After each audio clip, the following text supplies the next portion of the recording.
Dando continuidade à websérie Turismo Quilombola, venho aqui expor o minicurso Os Mosaicos Culturais em Territórios Quilombolas de Conceição do Mato Dentro. Mais precisamente, a questão da cultura nesses territórios.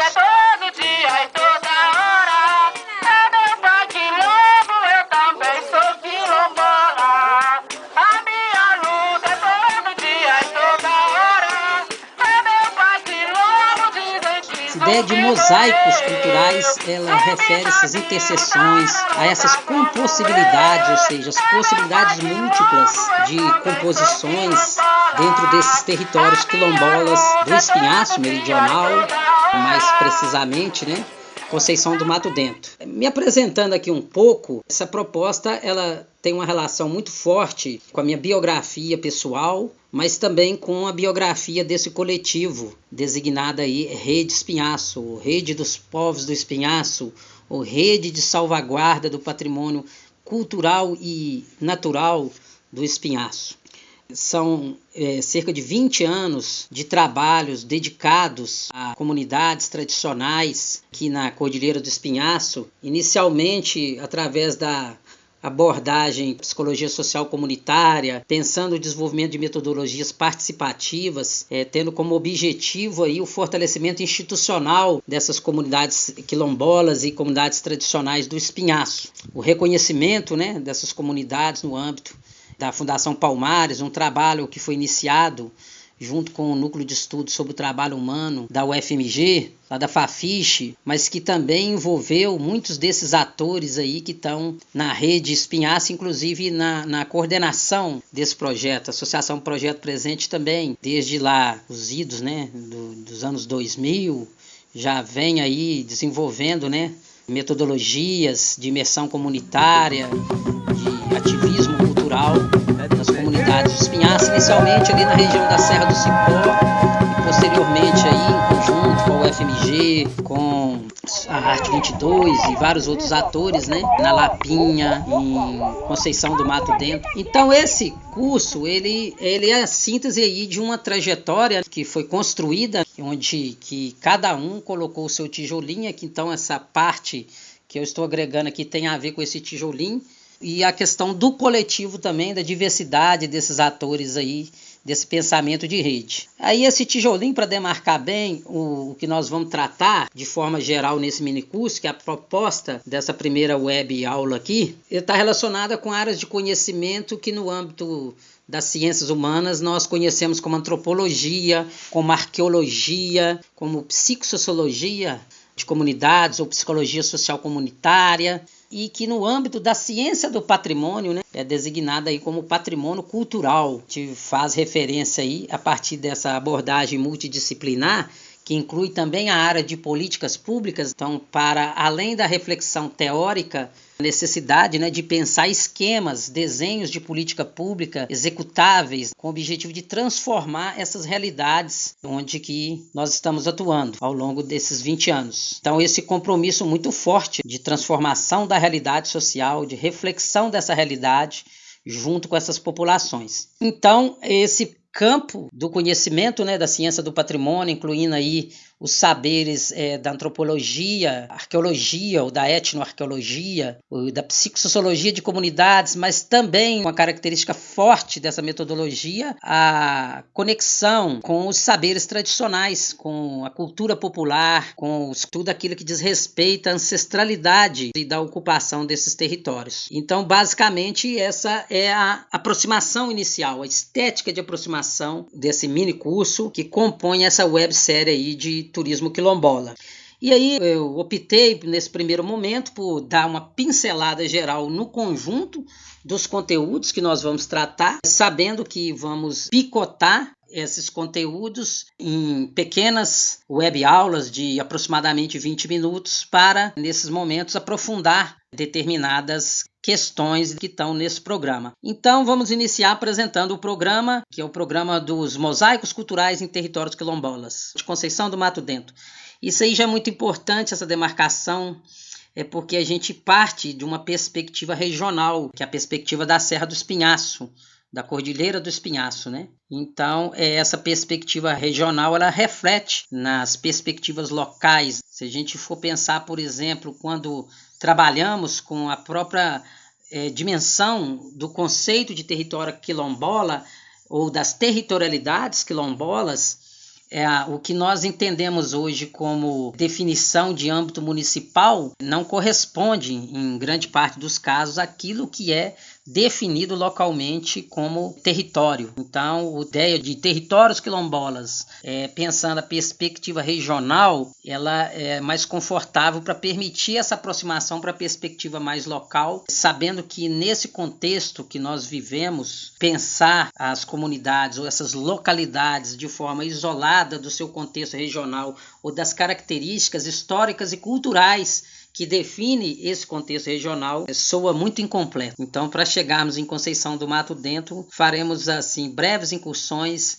dentro desse contexto regional de ocupação humana e cultural do Espinhaço. Basicamente, nós vamos focar essa ideia de ativação de potências criativas nesses territórios quilombolas e potências criativas que se compõem em mosaicos dentro de uma perspectiva rizomática, né? Ou seja, de uma rede dentro da territorialidade, onde que um ponto se conecta com o outro, né? Conforme vai ficar mais claro, na medida que formos evoluindo nos conteúdos, pensando nessa dimensão da subjetividade no levantamento desses atrativos culturais e na visualização das trilhas interpretativas. O que a gente percebe de forma muito clara hoje é que a riqueza do patrimônio natural, das cachoeiras, dos rios, das montanhas, das matas, ela oblitera, ou seja, ela tampona essa riqueza da ocupação humana e da cultura do espinhaço, sendo que a própria perspectiva de sustentabilidade, que é inerente ao modo de vida tradicional dessas comunidades, em relação a outros vetores de desenvolvimento macro, capitalistas, né, como a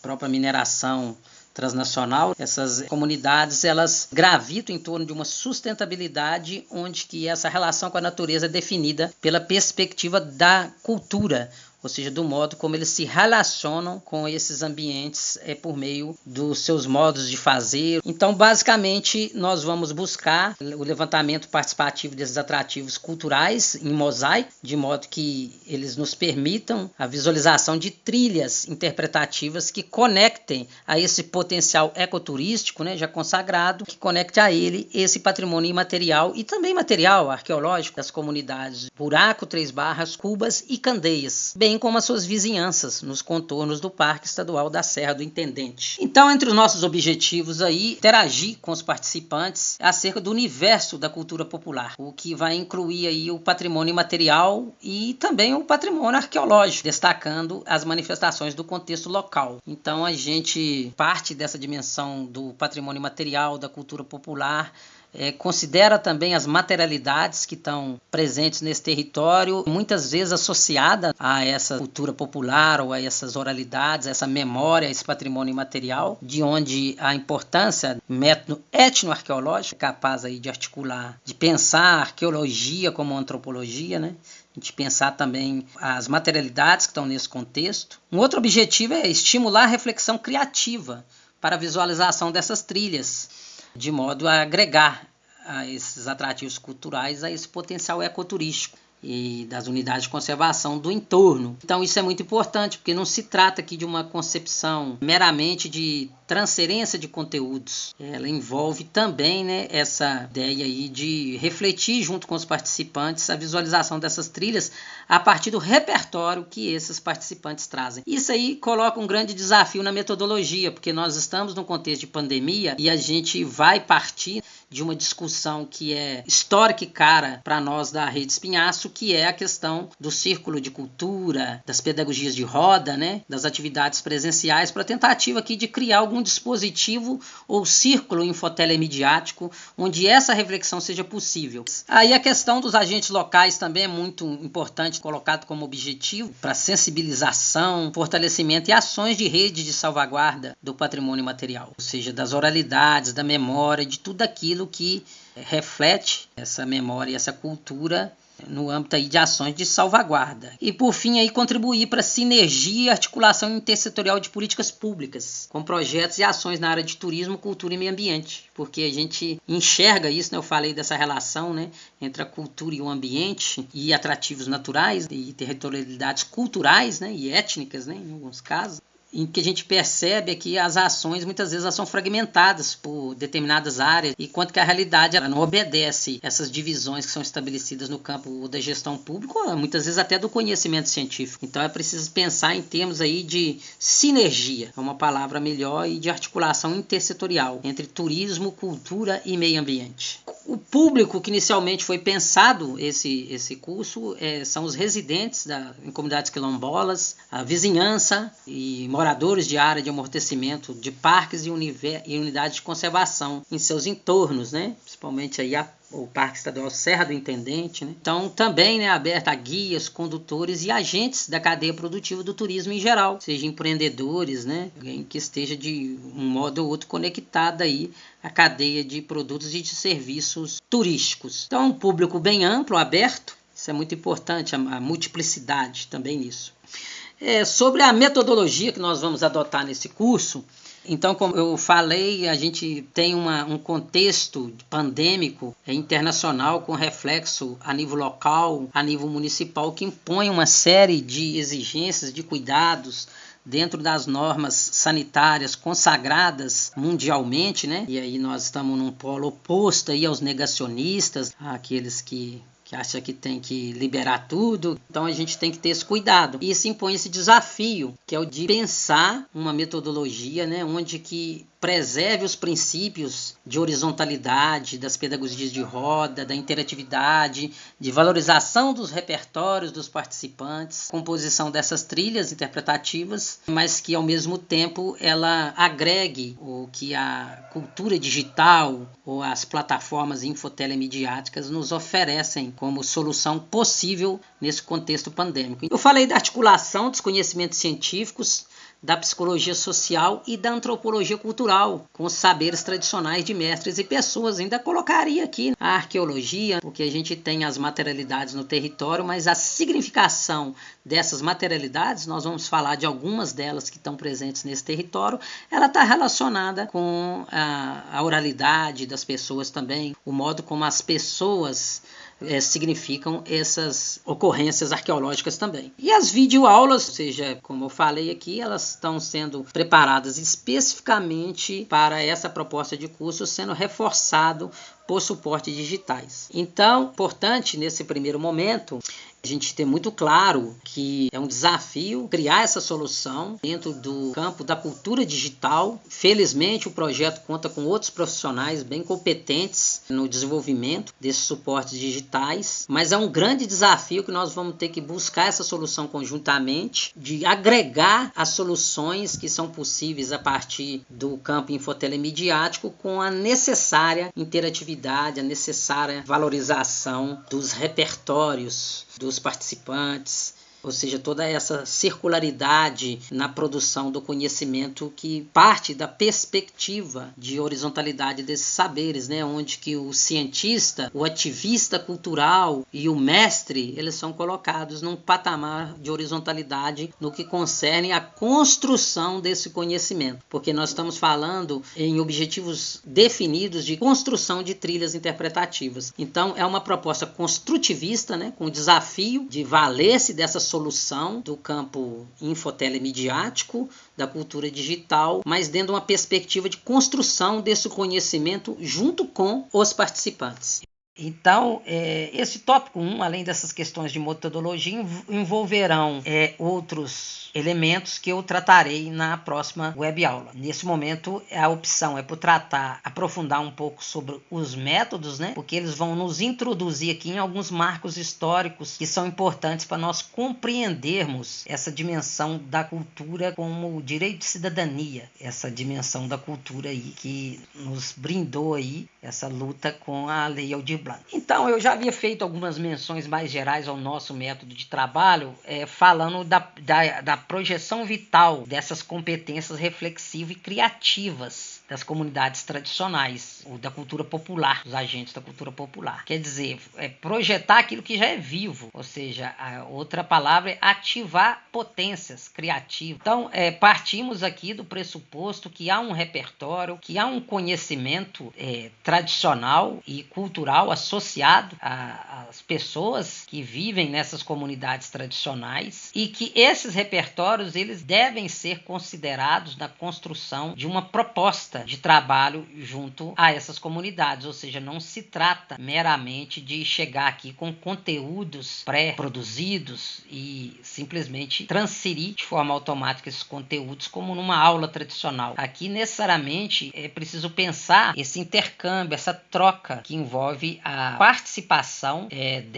das pessoas, dos mestres e dos agentes dessas comunidades dentro desses dispositivos circulares. Eu vou falar aqui de alguns marcos que foram importantes para nós, do ponto de vista tanto dessa perspectiva da circularidade, da horizontalidade, como daquilo que é também importante destacado nessa metodologia, que são os dispositivos nômades para a imersão comunitária e para a navegação etnográfica, ou seja, a dimensão da sermovência, que é absolutamente necessária aí para o desenvolvimento aí de um trabalho com as comunidades tradicionais aqui na Serra dos Pinhaços. Então, Marco, que foi muito importante no desenvolvimento dessas metodologias participativas, que na Serra dos Pinhaços foram as microarenas participativas, né? As microarenas circulares. São as rodas que giram com o planeta, né? Então, o nosso pessoal, afrodescendente, ficou aí sem terra, sem nada, para poder ter a condição de uma vida mais digna ou de um jeito muito desorganizado que era a terra ou a assistência que podiam ter, o apoio que podiam ter.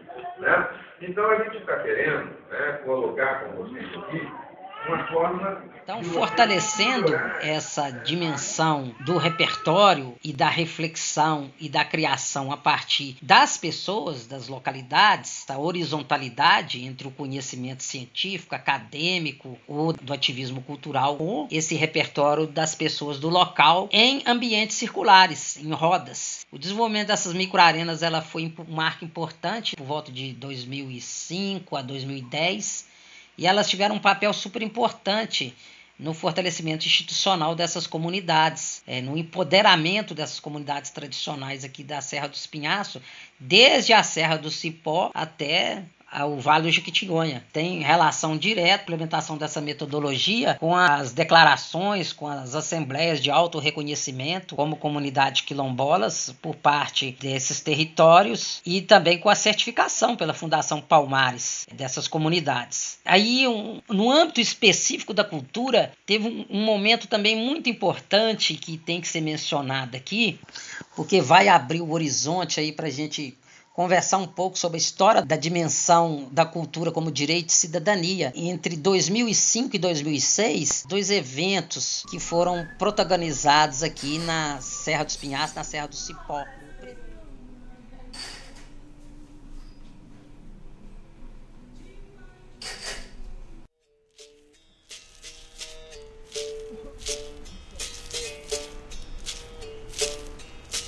Encontro regional da Ação Griot. Aqui estão presentes pontos de cultura e mestres, educadores do Espírito Santo, Minas Gerais, Goiás, Distrito Federal, Bahia, Rio de Janeiro, Santa Catarina, que nesse momento se encontram para troca de experiências entre os saberes formais, acadêmicos das escolas, das universidades e os saberes tradicionais.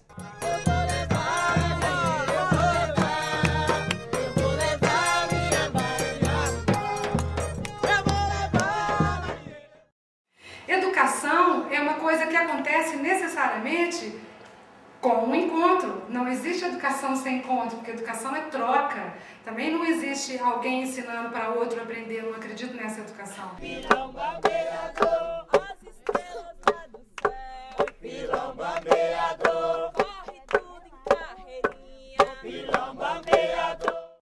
Que história é que pode tratar desse povo brasileiro? Mas quer dizer, olhem todos, né? Quem é o povo brasileiro? E aqui é maravilhoso, né? Porque você repare, nós somos uma mistura fantástica todo tipo de beleza está presente aqui nesse lugar.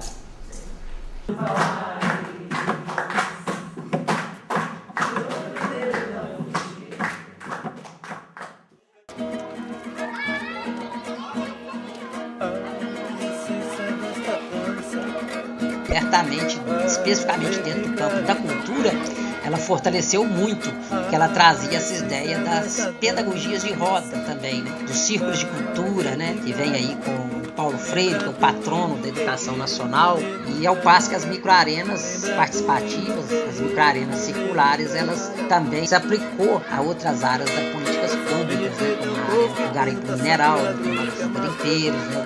Da economia solidária. E somando a esse cenário, também aí entre 2005 e 2006, também na Serra do Cipó, uma outra ação que começou localizada, mas que ela começou a partir de um projeto também, dentro do programa dos Pontos de Cultura, que era o programa Cultura Viva, que era a Caravana Arco-Íris pela Paz. Essa caravana, ela é uma caravana multiétnica, multicultural, da diversidade, com vários artistas, veículos. Ela também veio à Serra do Cipó e por ali ficou durante um bom tempo, disseminando as metodologias, as tecnologias nômades para a imersão em comunidades e a navegação etnográfica, ou seja, fortalecendo as vocações que já estavam ali no nascedouro da própria Rede Espinhaço. Eu dou um exemplo, então, de que a Serra do Cipó, que abrigou duas grandes atividades, onde que foi ativado o Ponto Cultural Ambiental da Serra do Cipó, que em si mesmo é um dispositivo nômade, surgido ali por volta dos anos 2000, no início dos anos 2000, né, que é um dispositivo sermovente, né, que já ia lançando ali os rizomas ali para Lapinha. Então, quando chegou o Ação Griot dentro do programa Cultura Viva, que era o programa dos pontos de cultura, já se ativou lá o programa na Lapinha, por exemplo, de valorização dos mestres e de aprendizes.